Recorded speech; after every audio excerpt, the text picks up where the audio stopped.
we said like, well, there should be some priors in humans about how we can find authenticity, how we can ensure that it's really a human, right? Like it's a real video.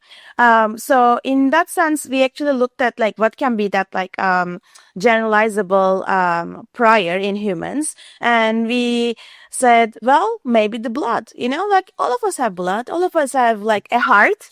Maybe we can look at the heart of the deepfakes and real videos. So that's how actually FakeCatcher started.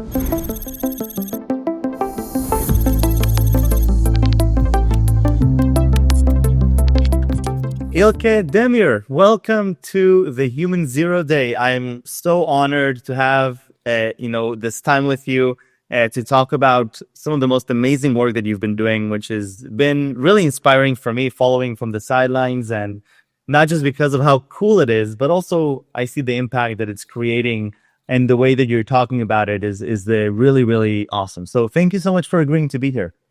Of course, thanks for the invitation, and I'm super hyped to talk about everything that we do. I love it. So, Ilke, you're dealing today with one of the most pressing issues that society is facing, the issue of deepfakes, the issue of trust in media. Within Intel, you're in trusted media team. You're also the inventor of the FakeCatcher. The name speaks for itself. What does it mean, a fake catcher? That's not a trivial name to choose for any solution. Yeah, absolutely. So FakeCatcher is actually like more than 5 years old at this point. That it was just a curiosity about like what we can do about deepfakes. At that time we were seeing those like new GAN approaches, like one or two like good deepfakes that are coming off. Everyone was saying, "Oh, that's a niche area. Yeah, humans have been replicated for so long." But we said like, well, there should be some priors in humans about how we can find authenticity, how we can ensure that it's really a human, right? Like it's a real video. So in that sense, we actually looked at like what can be that like generalizable prior in humans, and we said, well, maybe the blood. Like all of us have blood, all of us have like a heart. Maybe we can look at the heart of the deepfakes and real videos. So that's how actually FakeCatcher started. FakeCatcher is a deepfake detection algorithm that is looking at biological signals, specifically the heart rate and blood flow on your skin. We're gonna dive into all of that, and that's fascinating. And I think when you actually look at what deepfakes are, these non-human impersonation of humans, it seems only fitting that you will use human biological signals to discern what is human and what is not. Before we get there, you actually still started your journey in computational geometry, right? Yes, yes, that's true. Tell me about that journey. Yeah, of course. So my PhD and all my life was on traditional generative models, which are like procedural models, inverse procedural modeling. All that graphics was how we can actually create 3D data, how we can analyze 3D data, find the rules and algorithms and grammars from 3D data. So my PhD was on all of that. And then like we branched from everything we branched even to like 3D printing to 3D reconstruction to like many things. Well, defect detection only started as a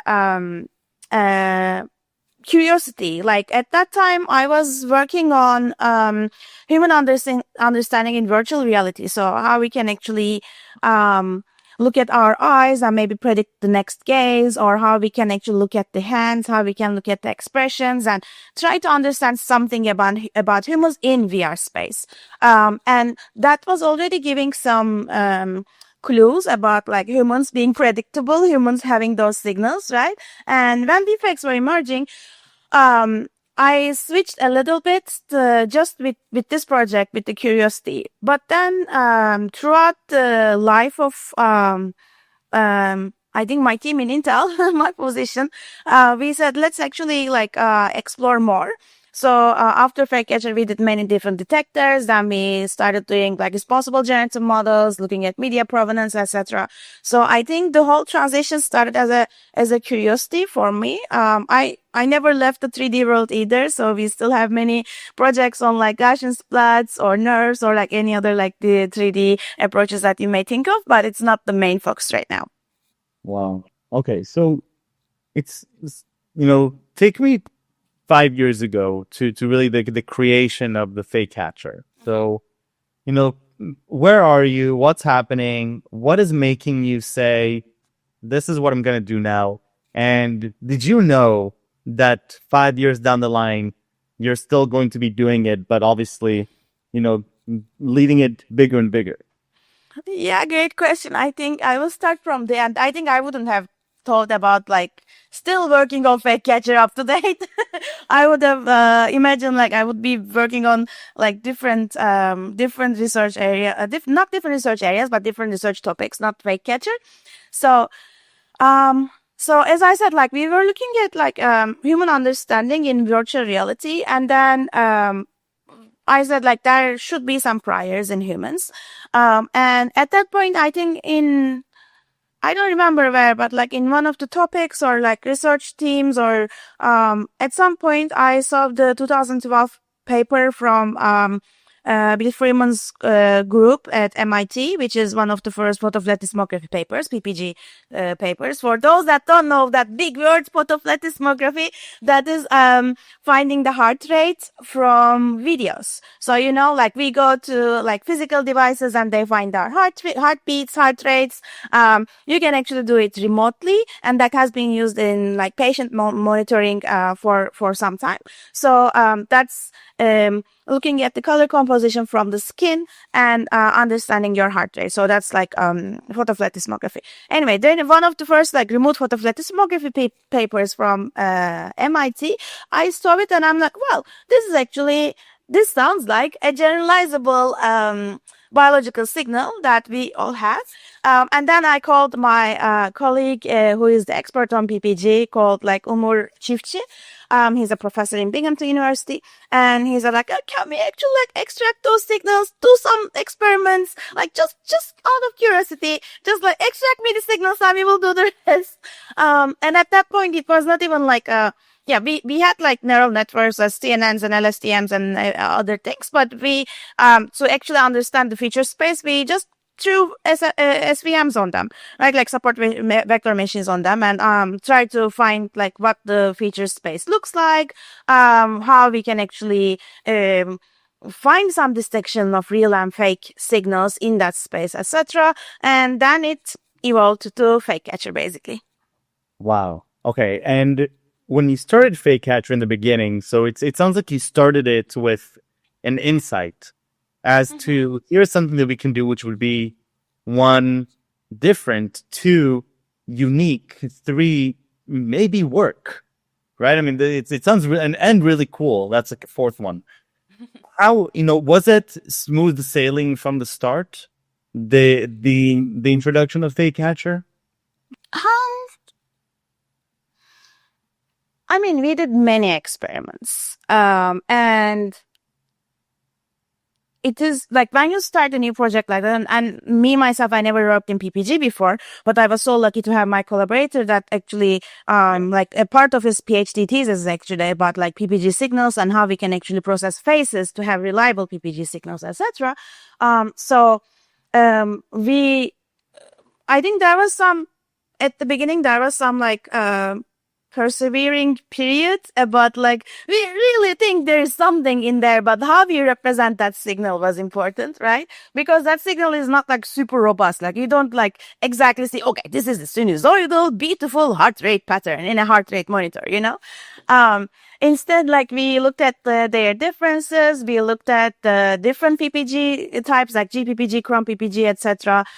We looked at different data sets to understand like how we are actually robust against like different illuminations, different like occlusions, etc. So all of these we try to combine together, and at some point we we get a grasp of like what's happening with the signals, and after that we actually designed the experiments to highlight how they are powerful, how they are not powerful.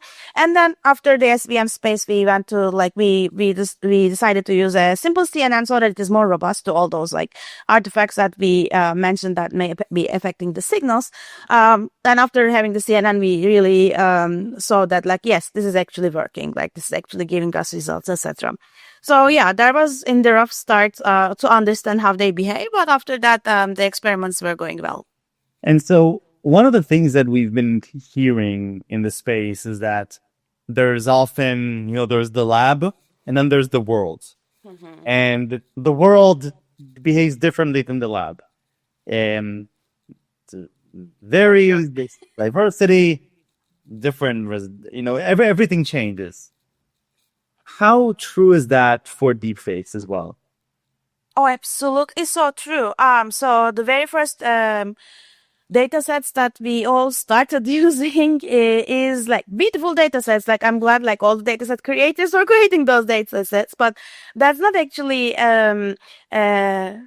as time passes, more and more generators come, more and more image processing, video processing tools emerge, and those in the wild cases are diverging from the clean lab data sets that we have. Our very first attempt to show generalizability and show that in the wild we can also process well is to create those deepfakes in the wild dataset. That's also that was also released with FakeCatcher, and that was like the first attempt to actually gather all those like niche videos that are in the wild. The first data sets the first videos that appeared in YouTube, Twitter, research presentations, like we gathered all the deepfakes in the wild that we can see, and we evaluated FakeCatcher on that, and we had 91.07% accuracy. And that was actually hopeful because at that time, like none of those in the wild cases were actually covered well, because that's understandable, because at that time, like there was almost no biological defect detectors. All of them were, all of those like blind detectors were conforming to the data sets that they are trained on. Like it has 99% on face forensics. Let's say a detector has 99% on face forensics, and then you try it on defects in the one, and like, oh, boop, 50%, great, of course, because like it is actually learning the data set. It's not learning what is real or fake. So that was our first attempt, and up to date, it's still like that. Like, the in the wild videos that we see are different from the clean lab data sets. And that's why, like, the more we see more data sets, we try to understand, like, what is going wrong. Is there a new artifact? Is there a new generator? Is there a new editing tool? Is it like a localized deepfake, the localized manipulation to create that deepfake? Is it a multimodal deepfake? What I see is true, what I hear is not true, etc. So all those branching from there. And it's very important. So if you really want to do, you're also doing the same thing. So like not same thing, but like similar thing, that like we are all trying to put a product into the world that can like battle all those cases. And for productization, it's really important to understand the failures and the limitations so that you can actually feed in more data, either synthetic data or real world data, to battle those in the wild case. Absolutely. And, I think that one of the things that we discovered in our research and our work is that this problem of out of distribution and generalizability is a really, really difficult one when it comes to deepfakes. And we just talked about this, but I think that it's very similar, I think, to malware and how malware came about in 2000 with different permutations and different branches, and sure, back then you were able to have these pretty robust firewall signatures to be able to identify the malware. But I think with deepfakes, we're pressed against additional challenges like video resolution, audio resolution, and not to mention different skin colors and accents. And, we're sitting with a few, human rights organizations, and we see media coming in, and you're like, wow, this is like really hard stuff. The real world is hard. Now, it could be that we don't look at blood flow, so it could be that this biological method generalizes better because you're looking at humans. But yeah, at least we discovered that it would make more sense for us to be more narrow in our thinking and in our research, so that we can be really, really good at something. And it's a startup advice we also got from an Eric Schmidt a while back when we just started doing our deepfake work. Now, okay, I'm curious. You've been being at the forefront of deepfake detection. You've also been at the forefront in the media about this, right? You've been appearing and you've been talking about it. You've presented papers in some of the biggest conferences. So you've been out there. You're seeing the market. You're seeing how the world is responding, who needs it, who doesn't need it, who thought they may need it but doesn't really use it. What are you seeing? How is the world responding to deepfakes today in December of 2024? Yeah, so I think recently, it was like up until the elections, it was like so much, I don't want to say fear, but so much expectation about there will be something with elections and we need to be ready and deepfakes are coming. But it was not like suddenly an exponential curve of deepfakes. It was like the regular deepfakes that we see around. Some of the like with the new like diffusion models and stuff, like some of the new image editing and image manipulation techniques, etc. But there was not that like, catastrophic event that affects deep elections with deepfakes. And I think we are seeing more and more. And what is happening is instead of trying to differentiate deepfakes, we are going to an era that even if it is AI generated or AI manipulated, can we understand the actual messaging to be misleading or not, taking it a little bit more from the visual and audio analysis to a little bit to the context and meaning analysis. Wow. So I think that is the most, because like the AI tools and AI effects or filters or everything that we do with it's not like real or deepfake. There's a whole range between them, and it is becoming that whole range in between them, that like all the way to having just one touch from Photoshop to deepfake, but it's my own deepfake because I didn't have time to attend this call, for example, right? So instead of like having that mechanical analysis, going more to the contextual analysis and even like societal analysis about how a video is impacting, if its messaging is actually helping or hurting, real or like correct or not incorrect or manipulative. So I think that's where we are going. Of course, I'm not saying that defect detection tools are becoming obsolete. They are for sure. And we need to know like all the history of that's why we work on provenance, right? We need to know the whole history of the media about like who edited, who created, who was the voice actor, who did the distribution, etc. so that we know everything about the media. But you can know everything about the media, and it is all useless if you don't know the intent of the media. And that's the hardest part. Absolutely.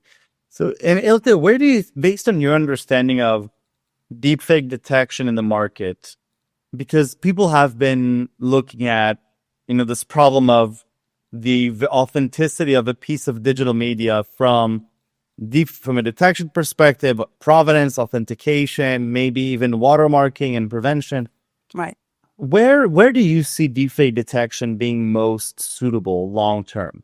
So if we're thinking about this detection, this technology of being able to run advanced AI to try and discern whether this media was manipulated or tampered with AI, where would this, given what we know about the technology and the progress, where do you think it'll be most successful in creating real value? Mm-hmm.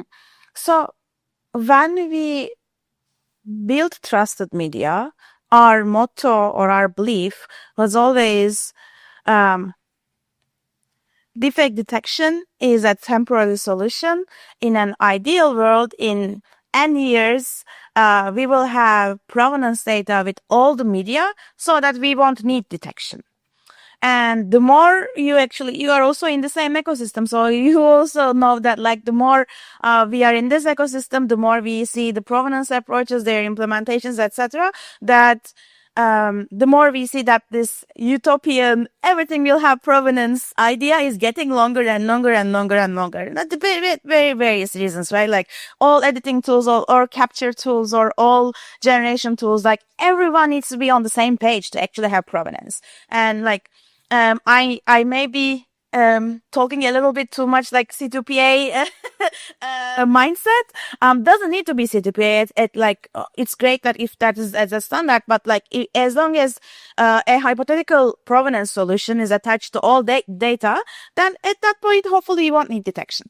But it is getting a longer feature that we will always need detection in the sense that learning something about the data, like something about in the vital data. What we can we know whether it's real or fake, of course, but there's also something that we work on called backwards provenance. And that is about whatever we can decipher about the origins of data, right? So we do source detection, for example. Can we find out which generative model created this, if it is a fake video, if it's a deepfake video? Can we find the source material that created that? Even if can we find the speaker in that video so that we can compare with the authentic samples of that speaker versus the this version that we don't know what is real or fake, etc. So finding anything about the video to find that puzzle pieces that creates the provenance information is very important, and detection is definitely a part of it. Absolutely. So, Ilke, what are you most excited about coming up? So there are many news that I want to give, but I cannot give those news right now. So just like a few more months for those news. But in general, what I'm very excited about is now everyone is trying to approach this problem not as a technical problem, but as a socio-technical problem, right? Not only looking for whether something is real or, because we have many detectors, right? Like we have, at least even just within my team, we have FakeCatcher, we have eye gaze-based detection, we have motion-based detection, we have multimodal detection, we have audio-only detection that is like working super nicely right now. I'm proud of that work. But like, beyond that, we are also trying to understand where humans stand in this system, right? Like how humans interact. Like we have several user studies about understanding how humans perceive fake content. Is there verticals in the user, or is there verticals in the content that we can match, or we can that are tangential, that affects the perception of like, if it's in the same demographics as me, do I have a more critical eye about understanding what it's real or fake? Or is there like a generalized version that, I don't know, like, I know what to give you some of the results, but like some maybe young male white demographics are perceived to be more fake than more real, just because those are the examples that people see around the world, etc. Anyway, so and also like the human's perception with the deepfake detection results, right? Like if we just say likely real, likely fake, is it more helpful? Or if we say 95% fake according to the PPG signals that are found on displays on the face, is it overwhelming? Is it helping better, etc.? So all those like interpretability, explainability, and uncertainty factors that bleed into all these like technical systems that we develop. How do we explain that to the public? How do we explain it to the humans? What people get from there? Like how to make it more trustworthy so that humans use it, etc. So those and not just for trusted media or like for my work, right? Like as a whole ecosystem, we are realizing that it's not only the technical detectors or like battling AI with AI, but humans are actually still at the heart of it. So how we communicate with humans, how we utilize humans, how we enable humans or armor humans is something I'm super excited about. Okay, so many things to be proud of, and thank you for taking this time to to inspire me and everybody else that will be seeing this. I really want to thank you for your time and for your work. I'm excited to keep on following and being impressed. And thank you very much for being here. Absolutely. Thank you. This was like a very, very exciting conversation. Thank you. Thank you.